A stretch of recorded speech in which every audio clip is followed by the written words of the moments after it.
Really excited to be here. My name is Adam Weiler. I'm a designer and educator. I feel like my mom would be proud right now because when I was young, my dad was a teacher. And after some politicking that had happened, she said, "You can be anything that you want to when you grow up except a teacher." And now it's like, oh man, that's kind of all I want to do. I think that you and we have the privilege of not just making objects or experiences, but we get to make the public, which is a really special responsibility. So all of that to say, I'm really excited that Dan is on board with WMCAT, and I'm gonna pass it over to him. Sure. So, like was said, I'm 2 weeks in, so I'm still getting my feet under me. But I've worked with WMCAT for the last 7 years as a major partner. I've also been on the board, so I have a little bit of an understanding of what was going on. And we've been in the process, and I see one of our great teachers right here, in the process of transitioning university prep into design, using design thinking in everything that we do as a school.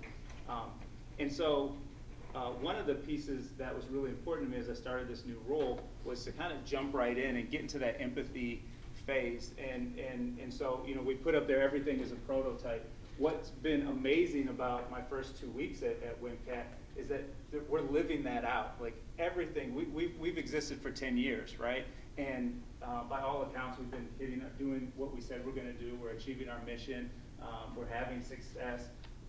But not sort of resting on that and saying, oh, okay, well, that was great. We figured this out.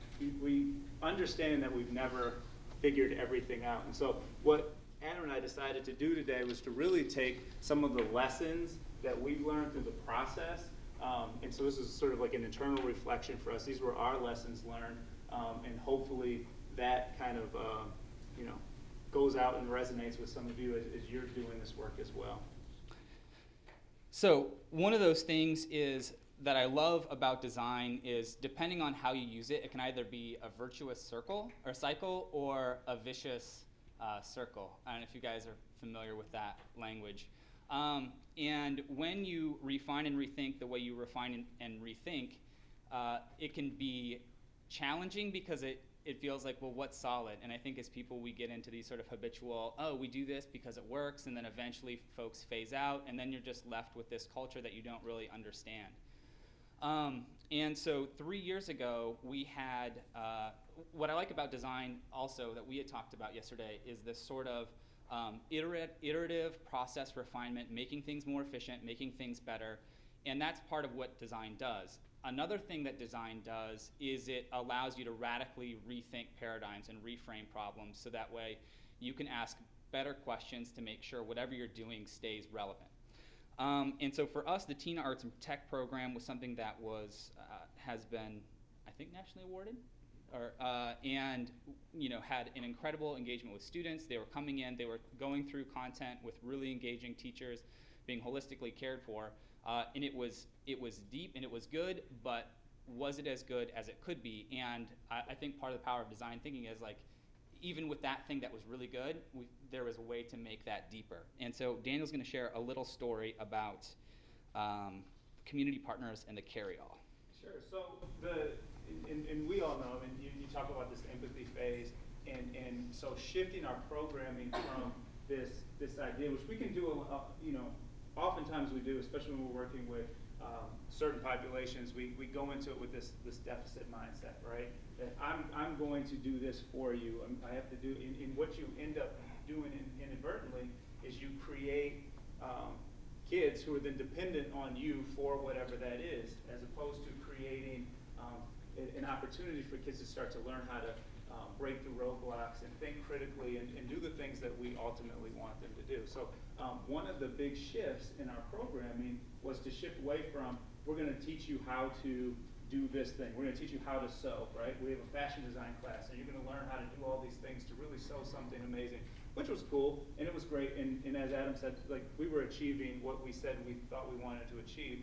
But using the design cycle and shifting that into our everyday work with kids, it drastically improved the depth of understanding that and learning that the kids were getting. So this class that was sewing and learning how to make skirts and all these things, now was partnered up. Their task was around homelessness, and they went out into the community and they interviewed people who were homeless, and they went to shelters and they talked to kids. And one of the things that really connected with them was talking to this one family with 3 or 4 kids, and they were various ages, and they were talking about not knowing where they were going to be from night to night, and how scary that was, and how awful that felt. That oftentimes they didn't have lights, and they didn't know where they were going to be, and they didn't have a place to put the things that were meaningful to them. And so, what if someone took their stuff? And that really resonated with this group of kids that were doing this design cycle. So they came back and they designed a carry-all that had hidden compartments that people couldn't find. They were really difficult to find. They created a toy, like a plush doll, that had a light at the bottom of it that fit into the carry-all, so that when they were somewhere that was dark, they had something safe that they could hold on to for the younger kids, but then they also could have light if they needed it. And they took that back, and like was said, I'm sure many times before in earlier presentations, right? Going back to the people that you were learning from, and going through that process and sort of going back and forth. So they ended up with this really great prototype of this doll that lit up, and easy directions on how to create it. So now, when this particular shelter has volunteers come in, they have the plans for this, and the fabric and all these things, and so volunteers can come and make these, and they're actually making these and giving them to kids as they enter the shelter, which is really great. And you talk about a real world experience. And I know I heard that multiple times from other presenters, but that's what it's about. It's you were exactly right. Like, I could turn this into my teacher for what, because I want to do well. But there's a major shift when you're focusing on not you.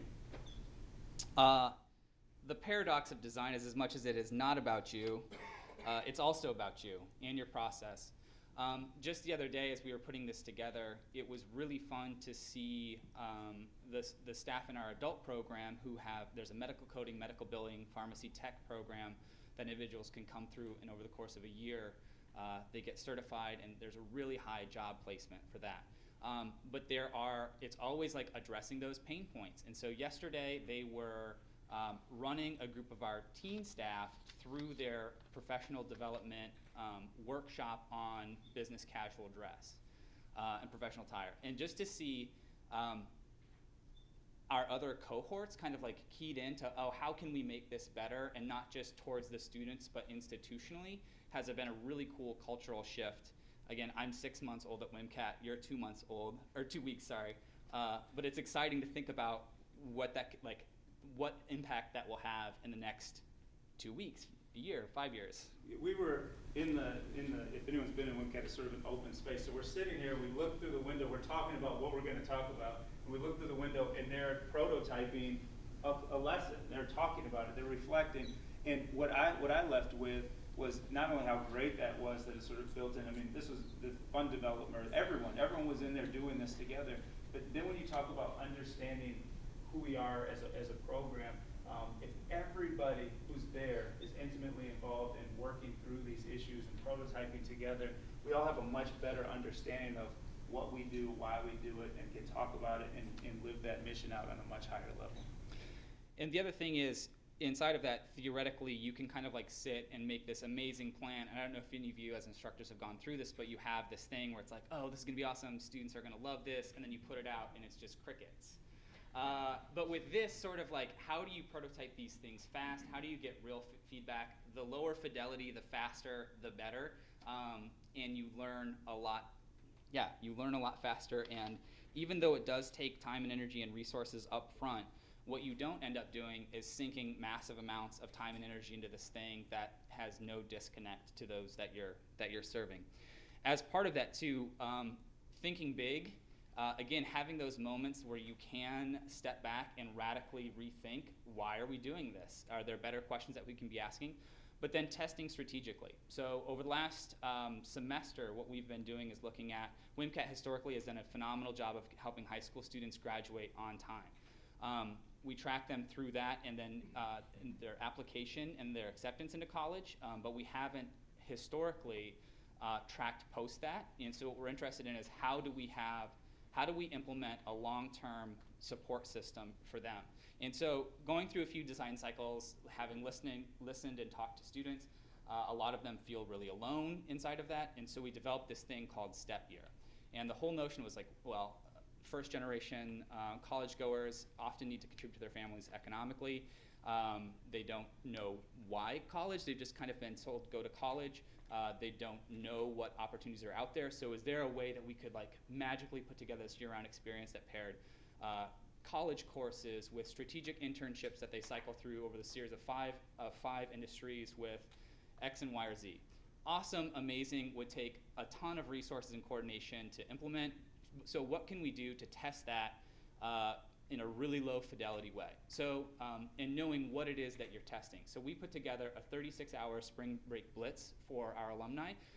We worked with the AIGA, we worked with Visual Hero, we worked with Steelcase, we worked with Van Andel Arena to give them both in front, like the front of house experience, like let's go to a hockey game and have fun. Like there's a great sort of social camaraderie there, but then let's also pair that with a behind the scenes perspective. So let's go and let's talk to the folks who are managing Van Andel. Let's talk to the folks who are in the kitchen. Let's hear how that institution works. And we learned a ton from that. They were exhausted, but at the same time, what they valued most was those moments of reflection together. And another part of that is, oops, where are we going here? How is what? Inside of that program, we had built-in feedback loops where we were constantly asking for their feedback. Can you make a journey map of this day? What was most excited? How were you? When were you most deflated? When were you most engaged, etc. And on top of that, not inviting them just for their feedback, but what would you do to make this better next time? Can you help us plan the next one? How you teach is what you teach, and to what you had said before is if you're just teaching like rigor and rote, that is the public that we get to make. If we're teaching and kind of embedding in our programs students' ability to navigate that sort of complexity, to jump into ambiguous situations that might not necessarily have a lot of clarity of meaning, but then inside of that they can start something, they can do something, they can sort out X and Y or Z, they can start to push and prod. That can be a real, like I long for a day when that's the public that we get to have, right? And that's up to us to make. Yeah, so this idea of with, right, as opposed to for, and we talked a little bit about it. For me, it boils down to that, like you think that deficit mindset, right? When I'm doing something for you versus with you, understanding that every single person has matters and has something that they're bringing to the table and has skills. And so for our instructors, to think about that when we're working with each other, but then to also think about that when we're working with our students, to think about that when we're out in the community, when we're working with partners, that this is a collaborative piece, that we're going to constantly, and we're going to struggle, and we're going to mess up, and we're going to have some bad ideas, and that's okay because we're all in this together. And that piece of it is what I think is transformational. That shift in mindset is the shift that gets away from the, oh, I hope I don't mess up, because if I mess up, so you think about from an instructor in our system, right? If I mess up, then they're screwed, right? That's not what it is. If we're all doing this together, we're going to mess up together, and that's okay. All that said, teamwork makes the team work. And we're just really excited to be here. Thank you guys for your time. And are we in 10 minutes? Perfect. Right on.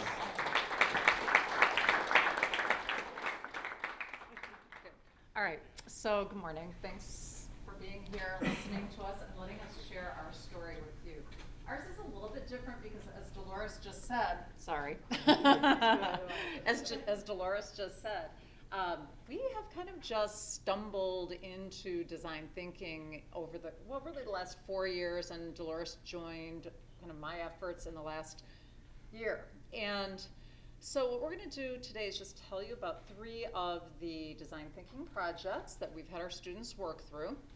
You can see up here that ultimately the story we want to take you to is the edible schoolyard that our students are designing for our campus. But I'm going to start with some background. So they'll sound disconnected, but they're really connected. So where all this began about 4 years ago, our principal, Steve Harvey back there, Asked if I would teach a project-based learning class, went to KISD, had some training, and I knew the intent was to bring 21st century skills to the classroom. And I was a little uncomfortable with that because being a teacher for 28 years, I wanted to see what do 21st century skills look like in the work world. So I called a friend who works at Steelcase, Frank Graziano, king of empathy if you know him. And he invited my co-teacher and I to Steelcase for half a day. And what we found was really interesting there. He shared with us, there we go, do that one. Well, a couple of things. One, it was new to us. See, I'm a teacher, I'm used to wandering. Would you like to use this? No, I'm fine. No, actually, this is good. I'll get used to it. So he shared with us their design space, and it was the Post-it notes everywhere, which to me was fascinating because I thought only schools did that. I didn't know the real world did that kind of brainstorming. And then the second thing that he shared with us was, here was his very simple design thinking map that he shared with us. And what really impressed me about this model and what he had to say about it was how often we ask students to move from the bottom left corner, brainstorm, come up with a few ideas, to the box on the right, create a project, right? How often do we do that? Here's the assignment, it's due in 2 weeks. And he impressed upon us what they do at Steelcase and then what we should be doing in the classroom is spending that time on the interviewing, on the organizing ideas, having students share their stories with each other, synthesizing. Then of course the ideating and then getting feedback and realizing. So it was really helpful for me to see that is what happens in the work world. And then we tried bringing that back to the classroom, played around with it for the last couple of years. And what I'm going to do is tell you first our first story of implementing this process. And actually I was kind of proud of myself because we came back and looked at a project we had been doing and it was set up quite like design thinking. But directly teaching the model made a lot of difference. We slowed down the process, allowed for more time for synthesizing, for kids sharing stories. And ultimately what happened was deeper thinking, more questioning, engaged students. Of course, my co-teacher, Linda McCarthy, and I found ourselves wandering around the room, hoping we could help somebody. But they were taking care of everything. It was really quite remarkable. So here was the project. And again, we had been doing this before we learned about design thinking. First, it's a post-World War II documentary. And we created groups of diverse talent. The students then are matched with somebody who lived during that era, so it might be somebody 95 years old or 65 years old, anywhere between 1945, they had stories to tell from 1945 to 1965. They met with that person, so they were we wanted the kids to learn to talk to an older person, learn history from that older person. They interviewed them the first time just to get to know them. Then the next day in class, they brainstormed questions, they determined point of view, they wrote more questions, and then these people came back and their teams interviewed them again and videotaped the interviews. Brought that back to class, and now their task was to tell this person's story, but also to educate their audience, go deeper into the story, bring in more research, and extend the audience's knowledge on whatever topic whatever story they were going to tell that they had learned from this person. So they did more. Their interest level in this person's story, doing additional research, finding pictures, finding video clips, pulling together an entire documentary. They had storyboard, write a script, and then we invited these people back to the classroom again, and they presented their documentaries to them. So once again, the authentic audience made all of the difference. So again, we were kind of doing that process before the design thinking, But again, the after, using the framework, using the brainstorm with the Post-it notes, slowing down, instructing kids on tell your story to each other, write a point of view statement. It sounds like it takes longer, but actually it was more efficient. The kids are less confused. And I have to say, it was just exciting. And so this is our classroom during that period of time. These are 10th graders, and our goal with our high school students, we're hoping kids want to come to school, and we've been hearing a little bit about that throughout the day. But, so here they are at work in their, in their groups. And, all right, so that's going to take us almost to our next story. So, that went pretty well. I was excited about what we were seeing happening with our students. And so I also teach AP Language and Composition. And I decided it needed a 21st century update. It's a pretty cerebral class, writing and reading. And I thought, okay, I gotta try design thinking now in AP Language and Composition. So I was reading an article, this is gonna sound a little odd. I was reading an article in the Wall Street Journal Innovators magazine and read an article about Alice Waters in Berkeley, California, who designed an edible schoolyard for their school. So my students have to do argumentation, research, and synthesis, and for some reason this idea resonated with me, and this is where my story begins to merge with Dolores' story. So I'm a science teacher, so we were at opposite ends of the building and never met for curriculum or anything. So I teach anatomy and physiology and honors bio, and I'm starting a new class called Introduction to Scientific Research. And I have always had a desire to have an experiential classroom.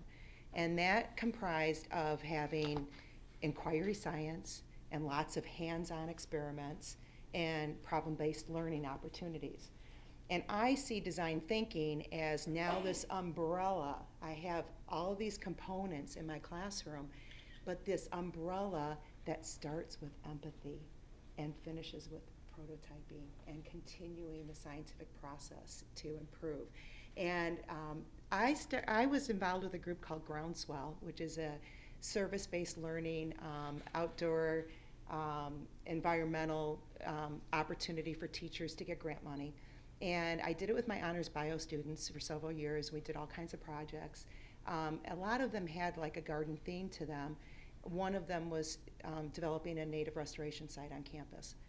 And a couple of those former students are who connected Lynn and I. So Lynn introduces them to Alice Waters in this edible schoolyard, gets them all excited. And they come running to me and they're like, Mrs. Keeley, you gotta talk to Miss Rengros because she wants to have an organic garden here. And I'm like, oh, I have to find out that. So we met. And we started talking and realized that we had this common goal of having a school-wide, community-wide, cross-curricular, experiential learning that design thinking could provide to develop this edible schoolyard idea. So we wrote a grant, and we were funded by the Forest Hills Destination Innovation money that was just established. And we went out to California in November, just this past November. This is my first experience with design thinking. And we did 3 things there. 1, we toured the edible schoolyard at Berkeley, California, which was incredible. 2, we went to Stanford and were able to observe design thinking classes, which was mind-blowing for me. And then 3rd, we went to a K-12 school called Nueva School that is based on design thinking and has all kinds of Stanford grads as teachers. And that was where our collaboration really began. So when we came back from California, our design thinking process started. And I designed for the AP Language class an 8-week project, which was based on design thinking. Every Monday was design thinking day. And week 1 was really fun because I threw out to them, we did a yes and activity on what could a garden at this school look like? And they went crazy. So we're gonna have the smoothie bar and chickens and all kinds of other crazy things. But that was a great way to get it all started and the energy going. From there, they organized with their groups, and then 75 kids went out into the community and they interviewed various people. So each group was assigned to one of these areas to research and try to determine what we needed to do, how we were going to do it, and why we should do it. And then they were going to write a proposal and make a presentation to pitch this. So they went out into the community and interviewed state legislators, organic farmers, presidents of Organicycle, farm to table, restaurateurs. They brought their stories back, shared those, and began designing over the next several weeks.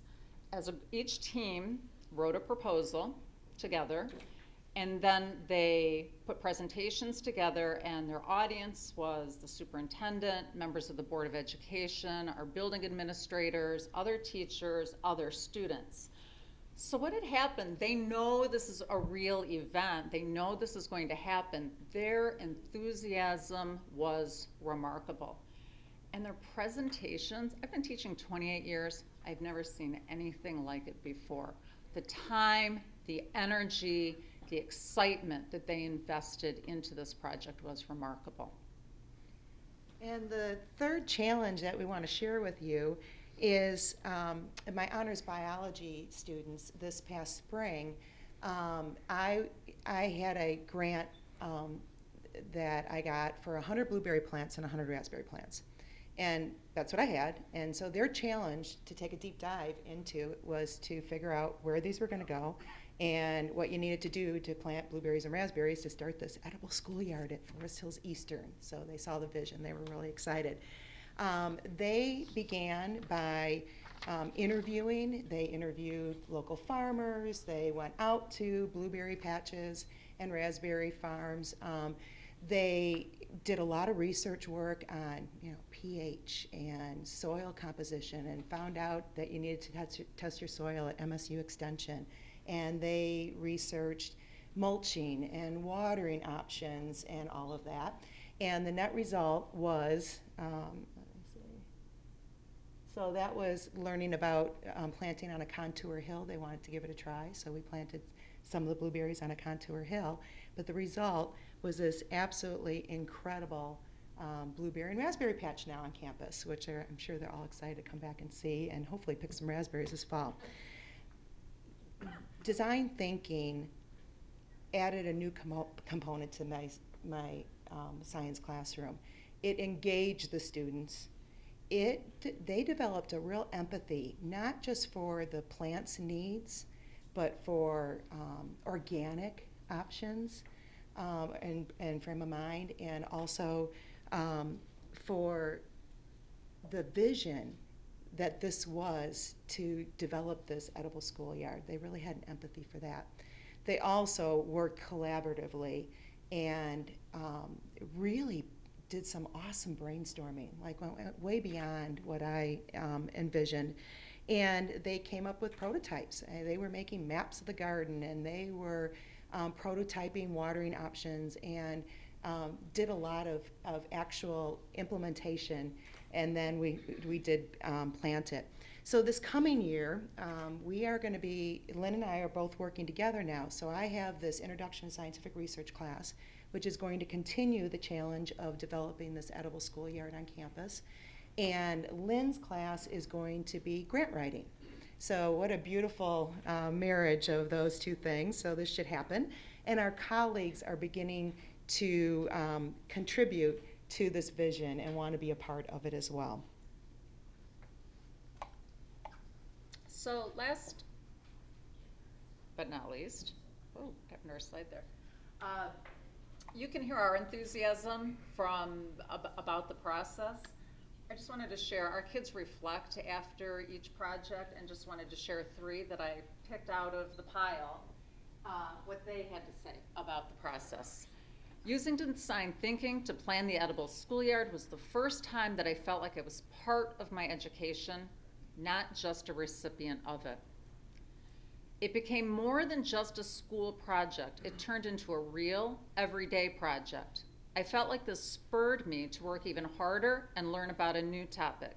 This project brought out my best work. These are high school juniors.